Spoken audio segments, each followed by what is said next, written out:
সবটা নিজের মতো করে করেছি, সবটা নিজের মতো করে করেছি। আর মানে হয়তো বমি করেছি, ওই বমিটা ফ্লাশ করেছি, আবার বমি করেছি, আবার জল খেয়েছি, আবার মুখ ধুয়েছি, আবার ঠিক হয়ে গেছি, আবার বিকেলে বমি করেছি, তো এরকম হয়েছে। But I feel like the strongest right now. তুই কি তোর কেরিয়ারের এই সময় একটা ব্রেক নিতে প্রস্তুত? তুই আগে সেটা বল। If you are agreeing, I am agreeing. মানে ওর কোনো ওপিনিয়নই ও দেয়নি প্রথমে, ও বলেছে না ওপিনিয়ন থাকা উচিত না, মানে আমার মনে হয় প্রেগন্যান্সিতে ছেলেদের ওপিনিয়ন থাকাটাই উচিত না। আমার একটা চাইল্ডহুডের একটা পাস্ট আছে, বড়বেলারও একটা পাস্ট আছে, তো সব মিলিয়ে মিশিয়ে আর কি হয়তো মানুষের কমেন্টস, কিছু পোর্টালস, কিছু মানুষ আমাকে এরকম ধাক্কা দিয়ে দিয়ে দিয়ে দিয়ে যে বড় হো বড় বড় বড় এরকম ধাক্কা মেরে মেরে হয়তো আমার ব্রেনের এজটা অনেক বাড়িয়ে দিয়েছে। বেবি হলে কিভাবে সামলাবো সেটা নিয়ে আমি যেরকম আগেও ভাবিনি যে প্রেগনেন্ট হলে কি করব, সেরকম বেবি হলে কিভাবে সামলাবো আমি সেটা ভাবছি না। বেবি তাড়াতাড়ি বড় হয়ে যাবে, বেবি ওটা ভাববে মাকে কিভাবে সামলাবো। প্রচন্ড মিস করি, আর মানে প্রচন্ডই মিস করি, কারণ হয়তো সেই ব্যাপারটা আর কোনোদিনই ফিরবে না যেভাবে উনি বুঝতেন, বা যেভাবে হয়তো এই সময়টা থাকলে আন্টি যা যা যা যা করতো ওর মুখে আমি যেরকম শুনেছি। তো এই একটা আক্ষেপ হয়তো আমাদের দুজনেরই রয়ে গেছে।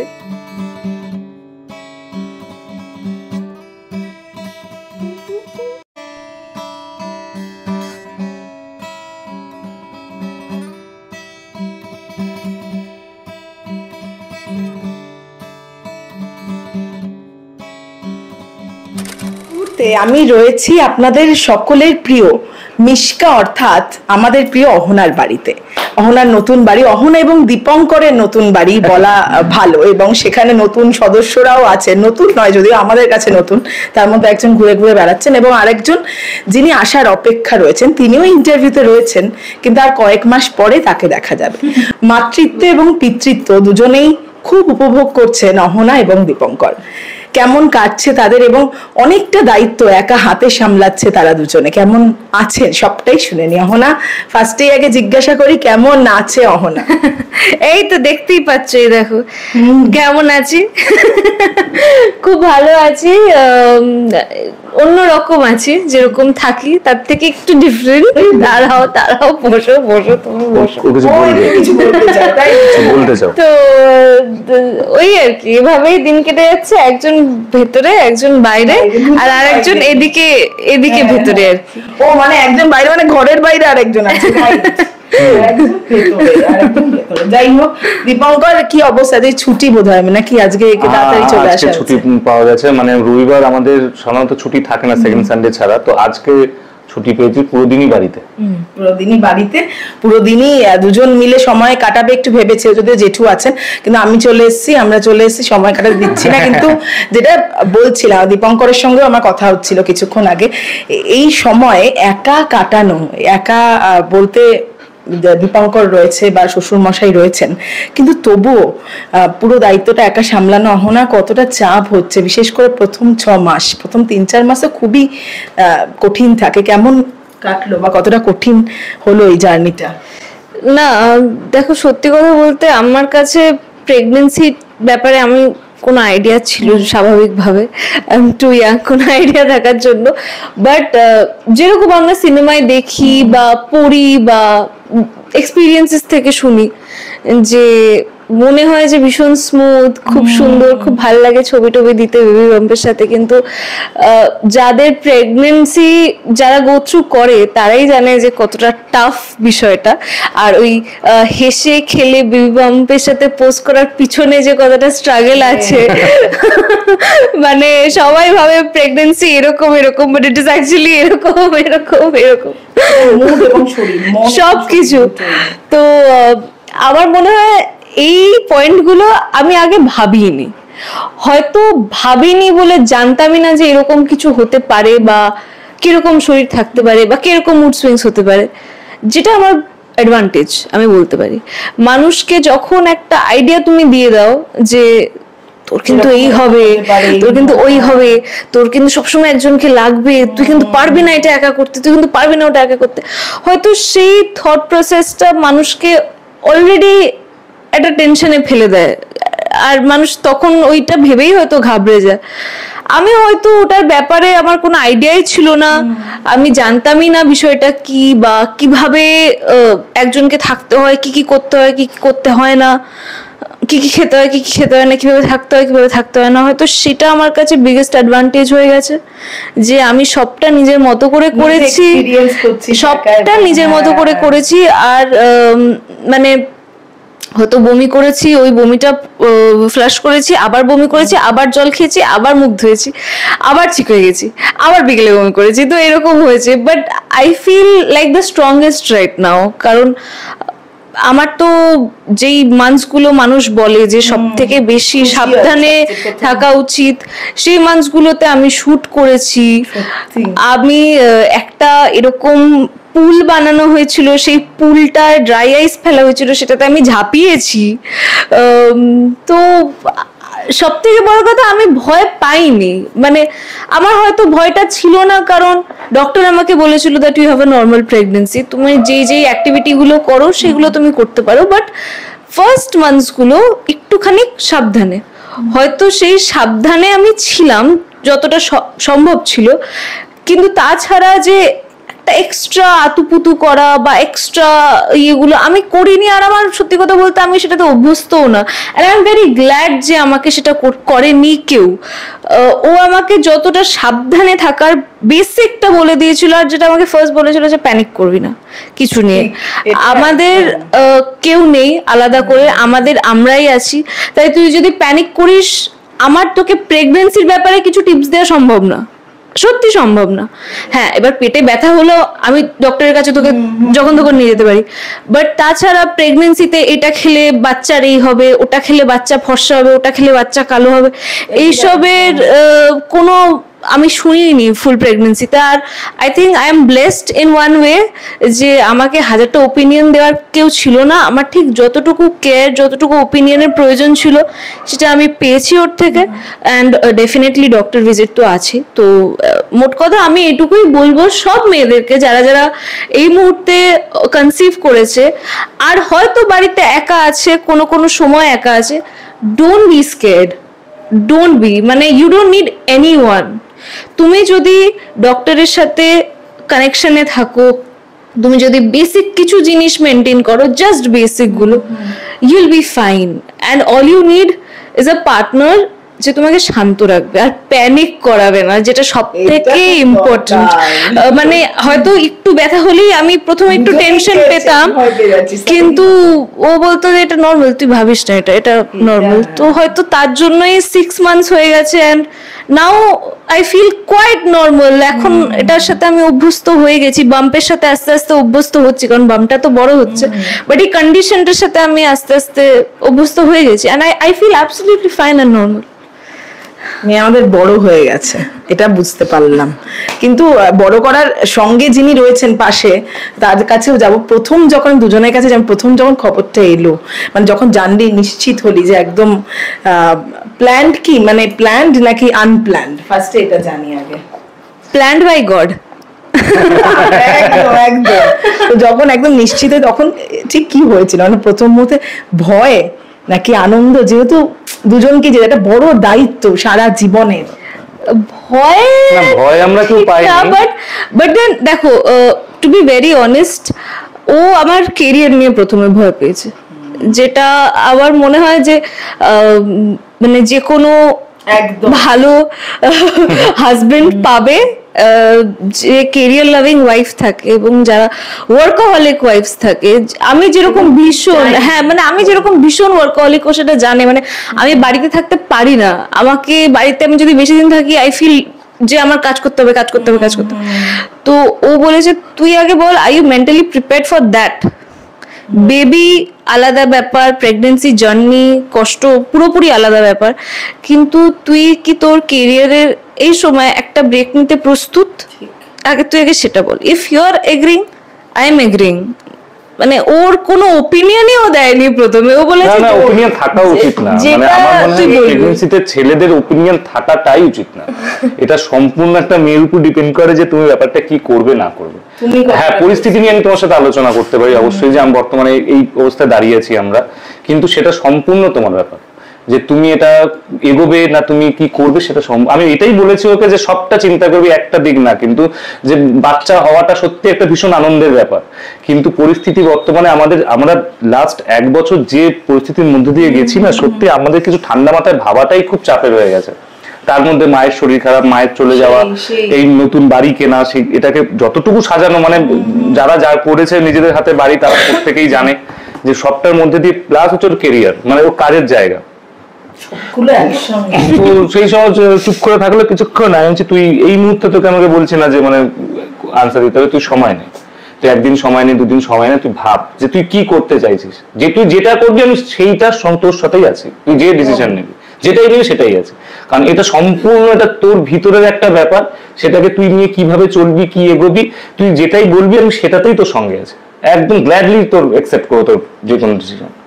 এই ক্ষেত্রে খুব লাকি, কিন্তু মানে চাপিয়ে দেওয়া নেই দীপঙ্করের দিকে প্রথম দিন থেকেই, মানে এইটা তো একটা বিশাল বড় সিদ্ধান্ত, এছাড়াও ছোট ছোট সিদ্ধান্ত আমার উপর ছেড়ে দেয়, যেরকম আইসক্রিমের ফ্লেভার কোনটা খাবি, আজকে রান্না কি হবে, তো এইসব যখন ছেড়ে দেয় এত বড় সিদ্ধান্তটা ডেফিনেটলি আমার উপর ছাড়বেই, সেটা মানে আলাদা করে আমাকে কোনোদিন ভাবাইনি যে আমি যদি কোনোদিন প্রেগনেন্ট হয়ে যাই আমি কি পারবো এটা ফেস করতে ওর সামনে, মানে এই থটটা না। ব্যাপারটা হচ্ছে সব থেকে যেটা, সেটা হচ্ছে আমার থেকে অনেক বেশি স্মার্ট, অ্যাডভান্স, তো এরকম একটা অপশন সঙ্গে যদি থাকে তাহলে ফালতু নিজের মাথা খাটিয়ে বোকা হওয়ার কোনো মানে হয় না।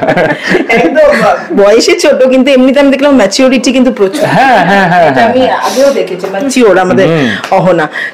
যেটা অহনাকে এবার জিজ্ঞাসা করি, অনেকেই যখন প্রথম খবরটা পেয়েছে যে এইটুকু বয়সেই, এবং এই বয়সটা সত্যি কেরিয়ারের জন্যই দেখবে মানুষ বেছে নেয়, নতুন, তার মধ্যে নতুন দুজনের সংসার, কেরিয়ারের জন্য বেছে নেয় না। এখন আমার বন্ধুরা পড়াশোনা করছে, না পড়াশোনা তো কোনো শেষ নেই, মানে they have not completed, career শুরুর হয়নি অনেক, চাকরি হয়তো এখনো শুরু, চাকরি অনেক দূরের ব্যাপার, মানে ওটা they are still studying। তো সেই সময় আমি সেখানেই বলছি যে যেটা অনেক পরে, এখনকার বিশেষ করে জেনারেশন আরো পরে ভাবে যে বিয়েই পরে, মা হওয়া তো তারও পরে, অনেকে ভয় পায়। অহনার সেখানে এই ডিসিশনটা নেওয়া, যেহেতু আমি শুনলাম দীপঙ্কর ছেড়ে দিয়েছে অহনার উপর, সেটা কিভাবে এলো, মানে বা কি ভাবলো অহনা সেই সময়? ভাবলাম এইভাবেই যে আমার লাইফে আমি এখন অব্দি যেইটুকু পথ চলেছি বা যে কটা ইয়ার্স আমার পার হয়েছে খুবই কম, বাট যে কটা বছর আমি পার করেছি আমি কিছু নিজে প্ল্যান করিনি এখনো অব্দি, তো সবটাই আমার মনে হয় কোনো না কোনো ভাবে ডেস্টিনির সাথে মিলে গেছে, এরকম হয়েছে। তো এটাও আমার ডেস্টিনি, বেবিটাও আমার ডেস্টিনি, তো আমার এখানে নিজের কোনো ডিসিশন দেওয়া মানায় না, আমার যেটা মনে হয়েছে।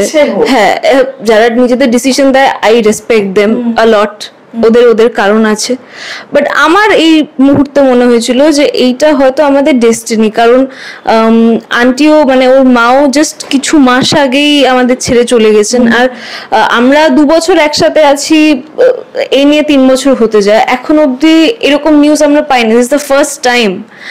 তো আমার ভীষণভাবে মনে হয়েছিল যে সবটাই ডেস্টিনি, হয়তো আন্টি ফিরে আসছে, because she was so connected আমাদের সাথে, ভীষণ কানেক্টেড ছিল আন্টি।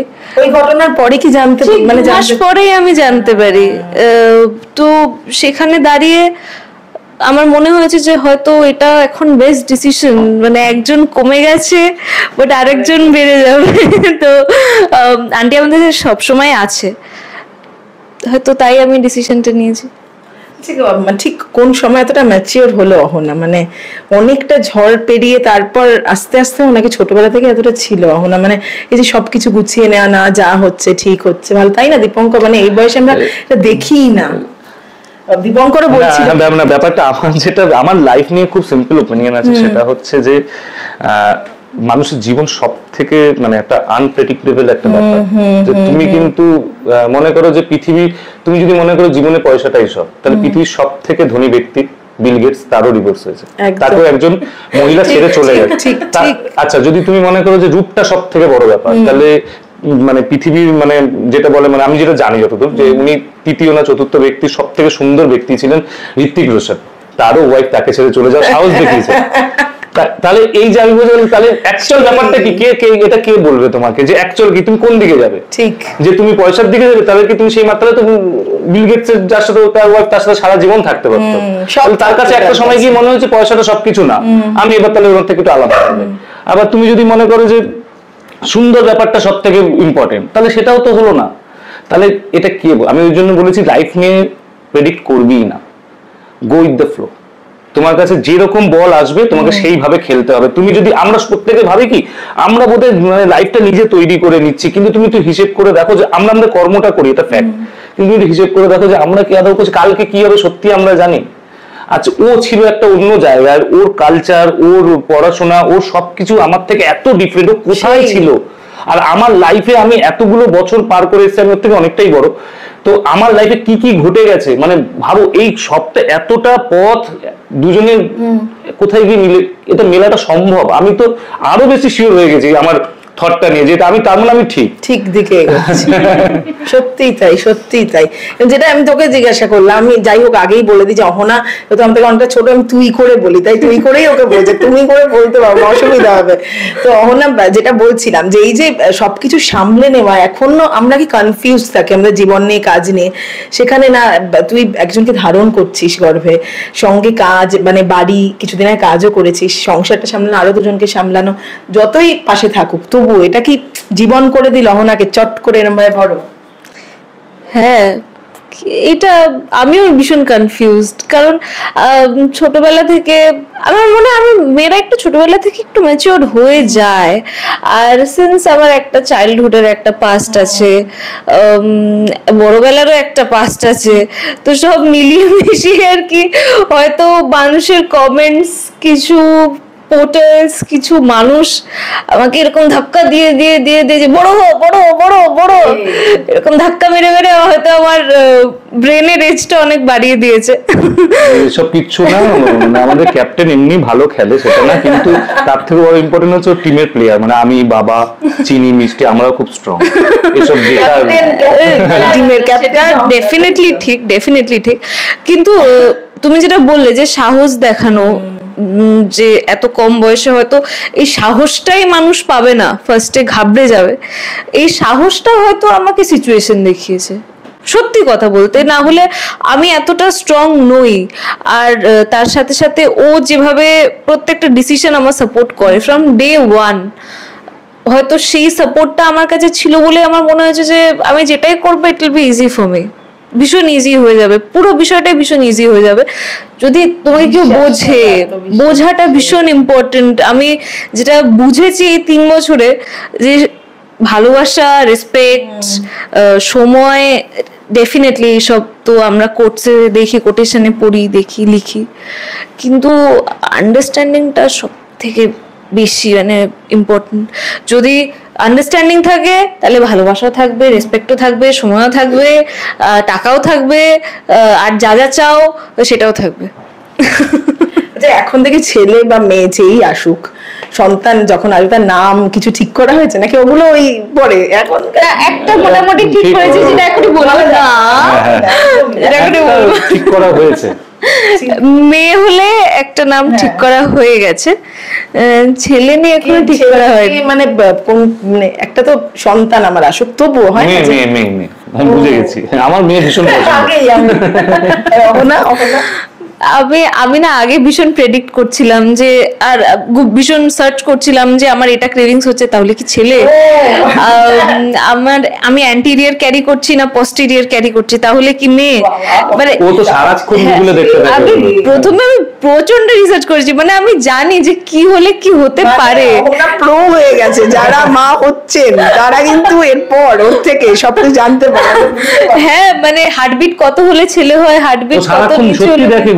দেখতে থাকে। আমি প্রথমে সত্যি দেখছিলাম, বাট এখন দাঁড়িয়ে না আমি আই হ্যাভ লস্ট হোপস যে কি হবে না হবে। আই এম ভেরি কনফিউজড, কারণ মাঝে মাঝে লেখা ছিল যে মিষ্টি খেলে হয়তো মেয়ের দিকে যায়, ঝাল খেলে হয়তো ছেলের দিকে যায়, বা টক খেলে ছেলের দিকে যায়। কিন্তু আমি যদি মিষ্টি আর টক একসাথে খাই তাহলে কোন দিকে যায় সেটা আমি জানতে চাই। মানে দুটোই খাচ্ছে, ঠিক আছে, কিন্তু যেই আসুক ভালোভাবে আসুক, আমরা এটা খুব চাই, একদম সুস্থভাবে আসুক, মা সন্তান দুজনেই সুস্থ থাকুক। কিন্তু যত দিন এগোচ্ছে একটু টেনশন হচ্ছে। টেনশন বলতে ওই একটা, ওই অপারেশন থিয়েটারের টেনশন, বাকি ওটাই টেনশন। বাকি বেবি হলে কিভাবে সামলাবো সেটা নিয়ে আমি যেরকম আগেও ভাবিনি যে প্রেগনেন্ট হলে কি করব, সেরকম বেবি হলে কিভাবে সামলাবো আমি সেটা ভাবছি না। বেবি তাড়াতাড়ি বড় হয়ে যাবে, বেবি ওটা ভাববে মাকে কিভাবে সামলাবো। ক্ষেত্রেও কিন্তু মা এবং বেবি দুজনে একসঙ্গে বড় হবে, তাই না? তো বয়সের ডিফারেন্স থাকবে না। ছোট বড় না মানে দীপঙ্করকে কি দুটো বেবি বড় করতে হবে কি মনে হচ্ছে? হ্যাঁ বলো। হ্যাঁ সত্যি দুটো আমার এই মুহূর্তে বাড়িতে, আমাদের বাড়িতে বেবি মানে বাবাও ওই বেবিরই সমান। হ্যাঁ আঙ্কেলও বেবি হয়ে গেছে এখন। সারাদিন মানে বাড়িতে থাকলে তো আমি শুনি যেটা, ও সারাক্ষণ বলে যাচ্ছে খেয়ে নাও, স্নান করে নাও, ফোন ঘাটবে না, এবার শুয়ে পড়ো, এবার উঠে পড়ো। আমি বকতে থাকি সারাদিন, মানে একটা বাচ্চার পিছনে যতটা বকতে হয় মনে হয় আমি সেরকম ভাবে আমার শ্বশুরের পিছনেই বকি সব সময়। হয়ে গেছি হ্যাঁ আর উনি বলে না কিছু, উনি আমার কথা শোনে। শান্ত, আমরা দেখি শান্ত না, মানুষটা একদম যে মানে এরকম শান্ত, এতটা শান্ত বাবা ছিল না, আমি জানি না, অদ্ভুত ব্যাপার এটা। মানে আমি বললাম না উপরে তোমাকে বলছি যে মনে করো ভালো আছি বা মানে হ্যাপি ফ্যামিলি, এটা বোঝানোর জন্য বলছি না। বাবা না, একটা বাবার মধ্যে একটা অদ্ভুত চেঞ্জ এসেছে। মানে আমি শুনেছিলাম আঙ্কেল প্রচন্ড রাগী ছিল, মানে হাত তুলে দিত গায়ে, ওদের হাত তুলেছে গায়ে অনেকবার কথা বলছে। কিন্তু আমি বলছি বাবা মনে করো এতটা শান্ত বাবা ছিল না, আর এতটা বাধ্য ছিল না। ও যেটা বলে মানে সেটা, সেই কথাটার মানে কোন রকম ওকে বলেও না, ওনার নিজের যুক্তি দিয়ে সেটা সমাধানও করতে যায় না, ও বলছে মানে এটা ঠিক। মানে মেয়ে এসে এক বাবাকে বলছে না, এটা শুধু আমি বলবো না, এটা আন্টিও কিন্তু তাই ছিল। এইটা না ব্যাপারটা কি, আমরা মনে করো তুমি যার উপর একজন এসছে বা কাউকে যার উপর ভরসা করছো, তুমি 2-3 বার ভরসা করার পর তুমি যখন দেখবে না যে একদম ঠিকই আছে, যে এর থেকে বেটার কিছু হয় না, তখন অটোমেটিক কনফিডেন্সটা চলে আসে। আর মনে হয় না নিজে থেকে কিছু এক্সট্রা ওপিনিয়ন দিই, এক্সট্রা বলি, ও যেটা বলতে সেটাই করি। এটা আর আন্টি ছিল হচ্ছে মানে আঙ্কেল যেরকম যেটা বলবো সেটা শোনে, আন্টি ছিল হচ্ছে যেটা বলবো না সেটাও হয়তো শুনতো বা বুঝতো। তো সেই জায়গাটা প্রচন্ড মিস করি, আর মানে প্রচন্ডই মিস করি, কারণ হয়তো সেই ব্যাপারটা আর কোনোদিনই ফিরবে না। যেভাবে উনি বুঝতেন বা যেভাবে হয়তো এই সময়টা থাকলে আন্টি যা যা করতো ওর মুখে আমি যেরকম শুনেছি, তো এই একটা আক্ষেপ হয়তো আমাদের দুজনেরই রয়ে গেছে যে প্রেজেন্সটা বোধহয় মিস করা, মায়ের মতো কেউ বা মায়ের একদম ভীষণ মিস করি, মানে ভীষণ মানে আমি বলছি আমার মানে বাড়িতে এই মুহূর্তে ওকে বাদ দিয়ে আর কোনো মহিলা নেই, মানে এই সময় যেটা দরকার হয়। কিন্তু মাকে মিস করি একটাই কারণে যে হয়তো ভাবতেই হতো না, মানে কোনো কিছু নিয়ে ভাবতে হতো না, যে মানে পুচকেটা আসার পর কি হবে বা এখন কিভাবে চলে ভাবতেই হতো না। ও আরো বেশি অনেকটা আদর যত্ন অনেকটা পেতো। মানে আমি আর বাবা যতই হোক দুটো ছেলে, তো মানে এই সময়টা না যেটা হয়তো প্রয়োজন, ও যেটুকু পাচ্ছে ও ভাবছে এনাফ, কিন্তু সেইটুকু অ্যাকচুয়াল হয়তো এনাফ না, আরো বেশি কিছু পাওয়ার কথা, সেটাও পাচ্ছে না। আর সেটা আমাদের সত্যি আমাদের দেওয়া সম্ভব হচ্ছে না, কারণ যে কেয়ারটা বা মনে করো যেটা আমরা জানি না, আমরা পাচ্ছি না। আমার ছেলে হিসেবে আমি ওকে একটাই কথা বলেছি যে আমি যেভাবে বলবি, যেরকম বলবি সেরকম ভাবে তো সঙ্গে আছি, কিন্তু আমি তো এই ব্যাপারটা তো আমি বলতে পারবো না। মানে বাড়িতে আমি দেখেছি মা কাকিমাদের যেরকম করে, এই সময় এটা করতে নেই, ওই সময় ওটা, এটা খাও ওটা করো, হয়তো এগুলো কুসংস্কার, যে বাচ্চা অনেকে বলে কেশর খাও, অনেকে দুধ খাও, কিন্তু তবুও না এটা অ্যাকচুয়ালি এটা ওইভাবে উড়িয়ে দিলে হবে না, এটার মধ্যে না একটা ভীষণ পজিটিভিটি আছে। তো এগুলোর মধ্যে মানে সেইটা এবার মনে করো ওই মানে ওগুলো থ্রু না যে কনসেপ্ট করে তার মধ্যে ওটা যায় পজিটিভিটিটা, যে সে যেন ওইটা নিয়ে বিজি থাকে সবসময়, সে যেন ভালো থাকে। তো সেইটা হয়তো মানে ও বুঝতে পারছে না, যে কিন্তু আমি ফিল করি যে এইগুলো থেকে বঞ্চিত হয়েছে, সত্যি মা না থাকাতে এগুলো থেকে বঞ্চিত হয়েছে। ঠিক আছে, সবার কপালে তো সবকিছু থাকে না, বাট আমার কপালে যেটুকু আছে I am more than happy, আমার কোনো কমপ্লেইন্ট নেই কারোর এগেইনস্ট। একদম। আর এখন নিশ্চয়ই সব নেগেটিভিটি গুলোকে দূরে সরিয়ে রেখেছে, একদম ছুতে পাচ্ছে না নিশ্চয়ই, এখন শুধুই পজিটিভিটি। একদম নতুন বাড়িতে আমরা positive, stay happy for all the mothers out there. Definitely তুমি তোমার বাচ্চার ব্যাপারে ভাববেই, আর বাচ্চা একবার চলে আসলে তুমি তার ব্যাপারে আরো বেশি ভাববে, যেটা ভীষণ স্বাভাবিক। বাট একজন মারও হ্যাপি হওয়া ভীষণ ইম্পর্টেন্ট, ভীষণ ইম্পর্টেন্ট। এটা হয়তো আমি এক্সপিরিয়েন্সেস এর সাথে বুঝেছি কিছু কিছু। নিজে খুশি থাকলে, নিজে খুশিটাকে যদি ইম্পর্টেন্স দাও, তাহলে বেবি অটোমেটিকলি ভালো থাকবে। সেই যেটা বললো আর কি, যে একটা ভাইব সবসময় পাস অন হয়, সেই ভাইবটাই হয়তো পাস অন হবে। একদমই তাই। আর এই সময় বলেও যে সব ভালো কিছু দেখো, ভালো কিছু শোনো, ভালো কিছু সারাক্ষণ ভূতের সিনেমা দেখে। সত্যি দেখি, আমি একটু ক্রাইম থ্রিলার পছন্দ করি। কালকে যেটা শেষ করলে আমি বলছি একটু হাসির কিছু দেখ, ভূতের দেখে। ওটা আমার ফেটিশ, ওটা গিল্টি প্লেজার, ওটা কিছু করার নেই। ঠিক আছে, ঠিক আছে, মানে এটাতেও যদি ভালো থাকে, ভয় না পেলেই হলো, সেটা ব্যাড এফেক্ট না। ভয় পাই না খুব একটা, আমি ভয় পেলে আমি সাউন্ড অফ করে দিই। ও মানে পায় তো দাঁড়ায় দেখতে, বুঝতে পেরেছি, কিন্তু বললাম না গিল্টি প্লেজার। ঠিক আছে, এটা করাই যায় না। আমি আমাদের বাড়ির পরিবেশ ভীষণ পজিটিভ, মানে এটা পজিটিভ বলতে এরকম না, আমরা সত্যি আমরা তিনজনই ভীষণ সারাক্ষণ পুরো এই পজিটিভ রাখার জন্য লড়াই করছি। প্রত্যেকের লড়াই আলাদা আলাদা, কিন্তু লড়াই যাচ্ছে শুধু এই বাড়ির আমাদের পরিবেশ খুব পজিটিভ, খুব একদম। শেষ করবা, বেশি সময় নেব না, কিন্তু মা অহনা, হবু মা অহনা খুব খুশি। মেয়ে অহনার কি আক্ষেপ রয়েছে কোনো এই সময়? যেটা বললাম যে আমার কারোর এগেনস্টে কোনো কমপ্লেন নেই, সবার কপালে সবকিছু থাকে না, আমার কপালে যেটুকু আছে আমি সেটা নিয়ে ভীষণ খুশি। সত্যি আমি ওনাকে সবসময় দেখেছি কোনো ঝামেলা বিতর্কে থাকতে চায় না, বা দীপঙ্কর দাকে আমি দেখেছি কোনো ঝামেলা বিতর্ক না, বরং এগিয়ে চলি ভালো মতো, সেটাই যেন হয়, তাই না? মানে এটাই আমরা সকলে, আর সেটাই সবার থেকেও চাই।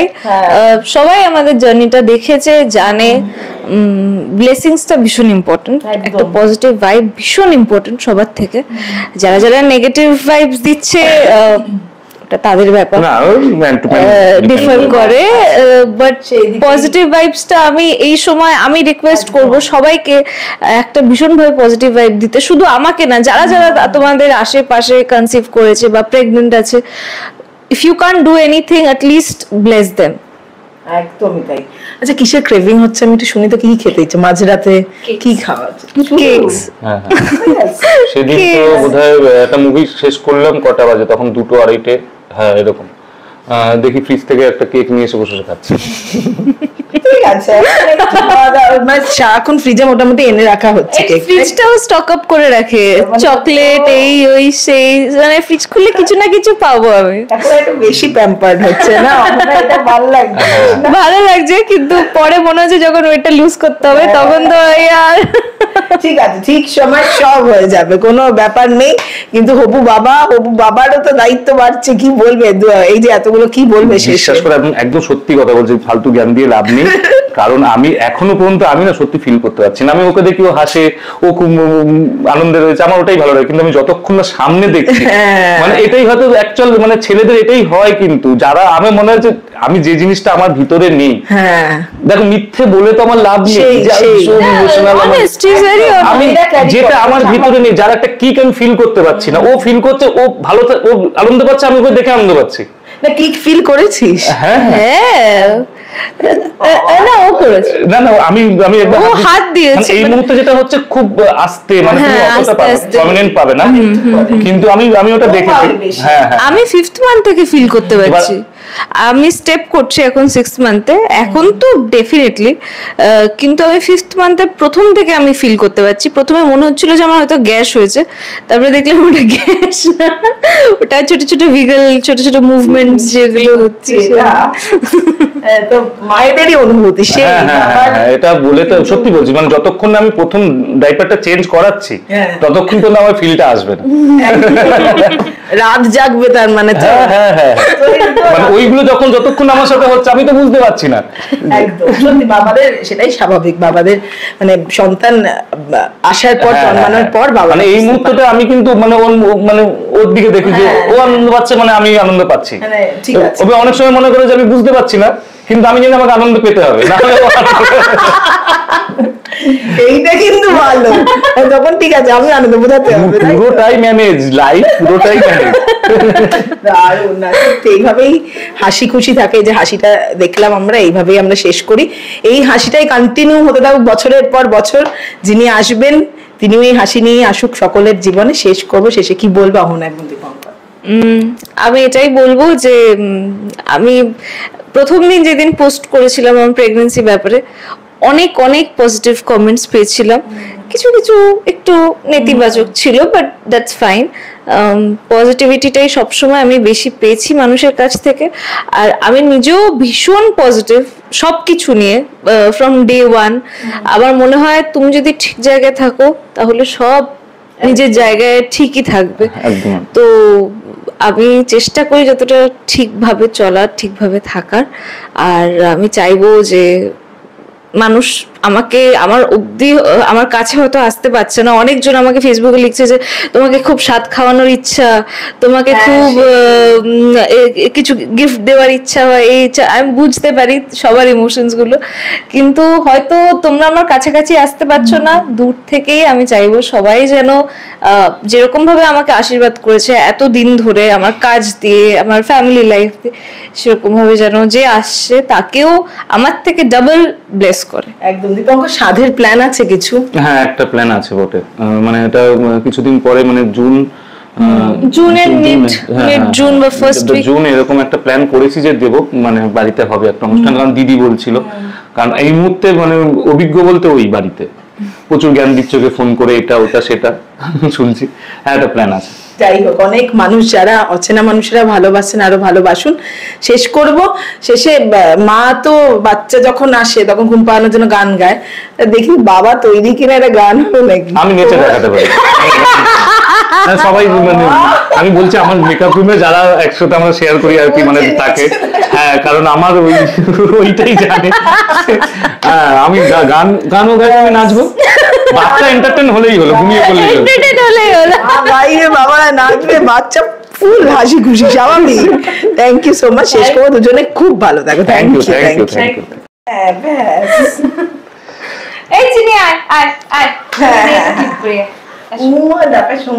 ওর নামটাও দারুণ চেনে। আমি দুপুরবেলা ওকে কিন্তু ডাকিনি, আমি এক ক্রিয়াটা ফোন করেছে, বলছে আমি বলছি আমি কি চিনি, আমি কি তাকে চিনি, ও চিনি শুনতে উঠে দাঁড়াচ্ছে।